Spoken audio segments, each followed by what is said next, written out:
আমার তরকারি কুটা শেষ, এখন আমার রান্নার পালা। এই যে তরকারি সবজি আমি কেটে নিছি, মাছের ঝোল করব। আর এটা আমার গাছের খাবার। দুপুরকার রান্না তুলে দিচ্ছি। এই যে এখানে রুই মাছ ঝোল করব, সবজি সর্ষের শাক ভাজি করব, আর এই যে কুমড়ো বড়ি বলেন, কুমড়ো বড়ি বলেন, যে যেটা বলে, এটা কিন্তু আমি সুন্দর করে ভেজে নেব। আর এই যে এখানে যে কষাবো সেগুলো কিন্তু আমি রেডি করে রাখছি। আস্তে জাল দিতে হবে।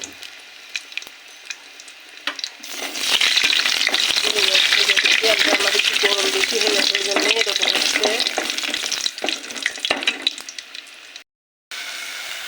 আমি এখানে কিন্তু কষাতে নিয়ে নিচ্ছি। আর এই যে এখানে কিন্তু আমার মাছ রান্না হয়ে গেছে। এই যে এখানে কুমড়ো বড়ি ভেজে নিচ্ছি। আর এই যে এখন কিন্তু আমি সবজি দিয়ে দেব এর মধ্যে। সবজিগুলো এখন আমি সুন্দরভাবে কষায় নেব।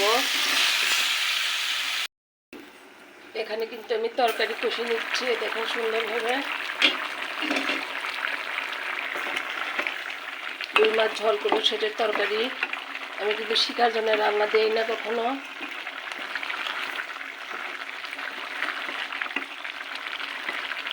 নেড়ে চেড়ে নিচ্ছি। এই যে ধনে পাতাগুলো কিন্তু আমি শাকের মধ্যে দিয়ে দিব, সরিষার শাক। কুমড়ো বড়িগুলো যে রেডি করে রাখছি তরকারির মধ্যে দিয়ে দেবো। শাক যেহেতু ভাজবার জন্য মরিচ পেঁয়াজ কেটে রাখা হয়েছে। আর এই যে আমার তরকারি, এখান থেকে কিন্তু অর্ধেক তরকারি একটু মাছ আমি এখন ঝোলের মধ্যে দিয়ে দেবো। আর অর্ধেক কিন্তু আমি আবার অন্যভাবে প্রসেস করে রেখে দেবো খাওয়ার জন্য। আর একটা জিনিস দেখায়, দেখেন ভাতের মার বলেন আর চাউল ধোয়া পানি বলেন, এটা কিন্তু আমি কখনো ফেলে দিই না, আমার গাছের জন্য রেখে দিই।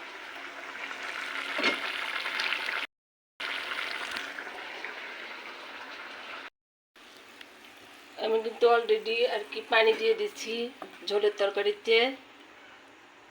আর এখন এই যে কুমড়ো বড়ি দিয়ে দিব। এর আগেও আমরা খাইছি কুমড়ো বড়ি, কিন্তু খুব একটা ভালো না।